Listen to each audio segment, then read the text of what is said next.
সেই মামলার পিছনে চলতে গিয়ে দেখলাম কিভাবে দুর্নীতি হয় দেশে। সত্যরা বিচার পায় না, সত্যরা বিচার থেকে পারি পেয়ে যায়, আর মিথ্যা অপরাধী যারা যারা বিচার থেকে পারি পেয়ে যায়, অপরাধীরা বিচার থেকে পারি পেয়ে যায়, আর সত্যরা জেলখানায়। এটা হলো আমাদের দেশে, আমরা এটা আমি ফিজিক্যাল দেখতেছি। দেখেন, এই যে আমার যে জয়েন্ট ভেঞ্চার পার্টনার আসাদুল ইসলাম, আমির হোসেন, এর আগেও একাধিক সাংবাদিক, আপনারা অনেকে জানেন, সামাজিক সংগঠন এখানে হয়েছে। আমাকে এই হাইকোর্টে তার আগামী জামিন নিতে এসে ছাত্রলীগের ক্যাডার বাহিনী দিয়ে আমাকে এমনভাবে আঘাত করছে ওই দিনকে, যদি আমি আইনজীবীর ঘরে আশ্রয় না নিতাম আমার ওই দিনকে লাশ করত। আজকে আমি বলতে যাচ্ছি ভাইরা আমার, যে এই মামলার ঘটনা 14 কোটি টাকা জয়েন্ট ভেঞ্চার স্ট্যান্ডার্ড হয়েছে, যে জয়েন্ট ভেঞ্চার করছি, আমি টাকা দিয়েছি, আমার ব্যাংক ডকুমেন্টস আছে, এবং সেটা একটা আরবিট্রেশন করে মিথ্যা ডকুমেন্টস করে সমস্ত মামলা থেকে আমাকে তারা বিভিন্ন মিথ্যা মামলাতে ফাঁসাচ্ছে। এবং এই মামলা সিআইডি তদন্ত হয়ে দীর্ঘ 8 মাস ধরে তদন্ত হয়ে এই মামলা সিআইডি থেকে আমার স্বাক্ষর জাল করছে। এই জাল স্বাক্ষর কম্পিউটারে প্রমাণিত হয়েছে। তাহলে বলেন, কম্পিউটার কি মিথ্যা? সেই বিচারও আজ আমি পাচ্ছি না। কোর্টের দুয়ারে আমি বলছি। বর্তমান যে অবস্থা, হাইকোর্টে আমাকে আঘাত করেছিল, সেইটা নিয়ে আমি মেডিকেলে ভর্তি ছিলাম, জখম হয়েছিলাম। সেই রক্ত মাখা সার এখন আমি সংগঠিতভাবে জমা রেখেছি। ছাত্রলীগের ক্যাডার বাহিনী দিয়ে আমাকে অতর্কভাবে আমাকে তারা হামলা করছে, পড়ে যেতাম, তাহলে ওদিকে আমার লাশ করতো। যেভাবে হোক, আল্লাহ রহমত এবং মানুষের দোয়া, আমার প্রতি আল্লাহ রহমত ছিল, সেখান থেকে আল্লাহ তাআলা আমাকে রক্ষা করছে। আজকে দেখে যে এই যে আমার ছাত্র জনতা ভাইরা যেভাবে রক্ত দিয়ে, জীবন দিয়ে দেশকে নতুনভাবে স্বাধীন করলো, এই কি স্বাধীন, কি দেখছি, কি পাচ্ছি আমরা? আমার নামে কেন মিথ্যা মামলা? আমি নাকি মার্ডার কেসের আসামি, আমি নাকি শেখ হাসিনার সাথে আসামি, আমাকে 16 নম্বর আসামি করা হয়েছে। আজকে 1 সপ্তাহ থেকে আমার চোখে ঘুম নেই, আমি পালাই বেড়াচ্ছি। কেন? আমি নাকি রাজনীতির সাথে জড়িত। কে রাজনীতি আমি জানি না, আমি একজন সাধারণ ব্যবসায়ী। কেন আমার নামে লাগে? একাধিক মামলা করেছে এই স্ট্যান্ডার্ড হোটেলস, যে আমার 14 কোটি টাকা আত্মসাৎ করেছে। একের পর এক ডকুমেন্টস আছে, আমি বিভিন্ন জায়গা পুরা ডকুমেন্টস আছে, দেখবেন যে প্রত্যেকটা জায়গা জাল জালিয়াতি করতেছে। এই হাইকোর্টে একাধিকবার তারা প্রতারণা করছে, একাধিকবার, কিন্তু আমি ন্যায় বিচার পাচ্ছি না। উত্তরা পশ্চিম থানা করছে একটা, আর কদমতলী থানা আপনার যাত্রাবাড়ি। আমি অবাক যে তার টাকার বিনিময়ে কোন সেই বাদী কিভাবে আমাকে আসামি করালো। আপনাদের কাছে একটাই দাবি, এই বাদীকে খুঁজে বের করেন, আমাকে কিভাবে চিনে, আমি কোথায় আওয়ামী লীগ করি, কোথায় আমি নাকি আওয়ামী লীগের নেতা, আমি নাকি আওয়ামী লীগের কি যুবলীগের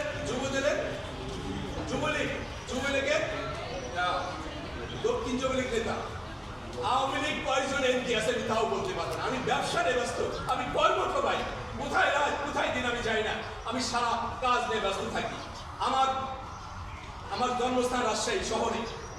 একজন যদি বলতে পারে বাংলাদেশে আমি কোনো রাজনীতির সাথে জড়িত, আপনাদেরকে আমি অর্ডার করছি, আমি আপনাদের সামনে নিজের গলায় নিজে ফাঁসি দিব। কেন আমাকে মিথ্যা কথা আনতে আমাকে পিছনে হচ্ছে? কেন? এটা তো হইতে পারে না। এইভাবে যদি কি দেখছি আমরা কি আশা করেছিলাম, কি পাচ্ছি? আজকে দেখেন প্রিয় সাংবাদিক ভাইরা, এই যে মামলাটা আজকে 14 কোটি টাকা আত্মসাৎ করছে। এই 14 কোটি টাকা আমি একাধিকবার বলেছি, মহানগরের জজ কোর্ট থেকে এই মামলাকে জামিন পায়। আমার মামলাকে একজন, সবাই তো অন্যায় না, সবাই তো অপরাধী না, কেউ না কেউ আল্লাহর তরফ থেকে একজন ভালো মানুষ আমাকে হেল্প করা, উদ্ধার করার জন্য চলে আসে, অটো চলে আসে।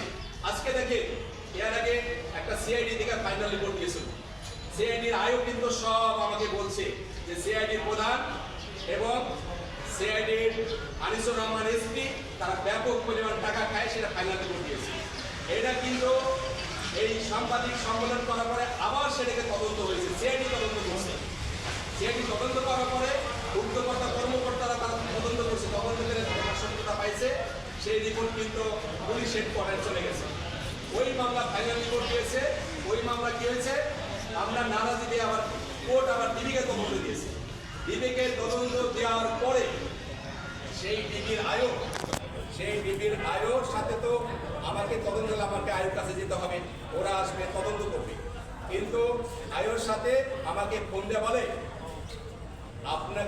আপনি অতি তাড়াতাড়ি কালকে যে কোনোভাবে আমার সাথে দেখা করেন, আপনাকে এমন কিছু শোনাবো, এমন কিছু দেখাবো, আপনার পায়ের নিচ থেকে মাটি সরে যাবে। আমার তো সেই রাতের ফোন নাই, সেই দিনটা আমি খুব চিন্তিত। কি বলে, বিকাল 7:30টায় আমি ধানমন্ডির সাথে তার সাথে দেখা করি, সেটা ভিডিও আছে, কল রেকর্ড আছে, একাধিক কল রেকর্ড আছে।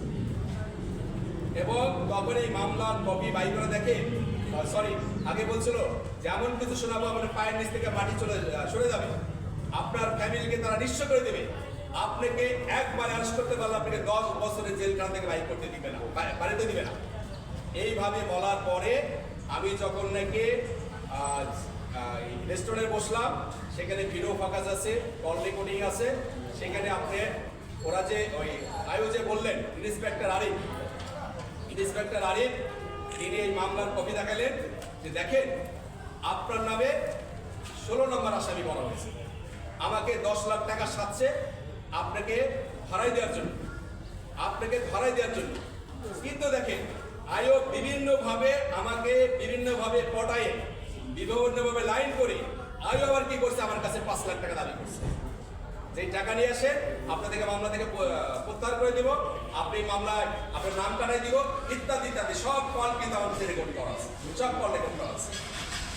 তো আমি বললাম যে মামলার তদন্ত যে আছে আপনার কাছে, আমার এই মামলার অবস্থান দেখি, বলছে রাখেন তো, এই মামলা ফেলে দিয়েছি, আপনি আগে এই মামলা থেকে বাঁচেন। এই মামলা দেখায় আয়ো আমার কাছে ডিবির আয়ো আরিফ, ইন্সপেক্টর আরিফ, উনি ওনার নাম্বারে আমার কল রেকর্ড আছে, উনি আমার কাছে 5 লক্ষ টাকা চেয়েছে। সেই টাকা দেই নাই বলে আমি বিভিন্নভাবে দিব, কিন্তু টাকা তাকে দেওয়া হয়নি। আমার কাছে টাকা নেওয়ার জন্য আমাকে বিভিন্নভাবে তারা পাঠাইছে। আজকে আরেকটা বলতে চাচ্ছি প্রিয় সাংবাদিক ভাইয়েরা, যে এই যে দেশে যেটা হচ্ছে, যে আমাকে কোথায় চারটা বাড়ি, কোথায় উপকরা কিভাবে জানাইলো, এটা ন্যায় বিচারে দাবি করছি। আমি বর্তমান যে এই যে মিথ্যা মামলা দিয়ে আমাকে আমার ফ্যামিলিকে ধ্বংস করে দিবে, আমার যে টাকা আত্মসাৎ করছে 14 কোটি টাকা, আমি জোর দাবি জানাচ্ছি আইন উপদেষ্টা আসিফ নজরুল স্যারের কাছে, জোর দাবি জানাচ্ছি আইন উপদেষ্টা আসিফ নজরুল স্যারের কাছে, আমি জোর দাবি জানাচ্ছি আসিফ নজরুল স্যারের কাছে এইটা সুস্থ তদন্ত করা, যে আমি কোথায় রাজনীতি করি, আমি রাজনীতিতে জড়িত না, কখনো না, কোথাও না, আমি রাজনীতি কি জানি না, আমি কর্মজীবনে ব্যস্ত। কেন আমাকে এই মিথ্যা মামলা ফাঁসানো হলো? আমার মনে হয় শুধু আমি না, আমার মধ্যে এরকম অনেক ফ্যামিলির চোখে পানি ঝরছে, এরকম মিথ্যা মামলা দিচ্ছে। আমি একজন সাধারণ ব্যবসায়ী, আমি বড় ব্যবসায়ী না, আমাকে আমার শত্রু, আমার যে আয়োগ, সে বলেছেন যে আপনার চিরশত্রু আরিফ হোসেন ছবিটা দেখি,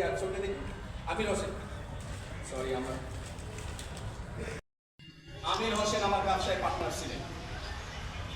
এ নিয়ে আমার নামে মিথ্যা মামলা করাইছে, তার একাধিক কল রেকর্ড আছে। আর ইনি হলেন 1 নম্বর আসামি আসাদুল ইসলাম। আমার 14 কোটি টাকা আত্মসাৎ করে জাল জালে প্রমাণ হওয়ার পরেও আমি ন্যায় বিচার থেকে বারবার বঞ্চিত হচ্ছি।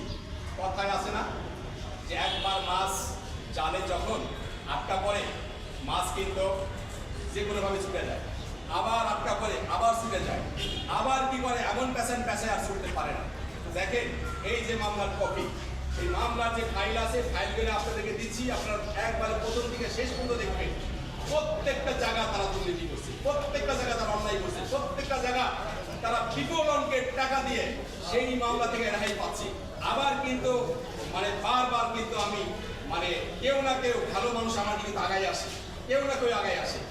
আমি কিন্তু বারবার এখান থেকে আমি আল্লাহ তাআলার রহমতে আবার শক্ততা বাড়াই চলে আসতেছি, শক্ততা বাড়াই চলে আসতেছি। আমি আবার দাবি করছি যে বাদী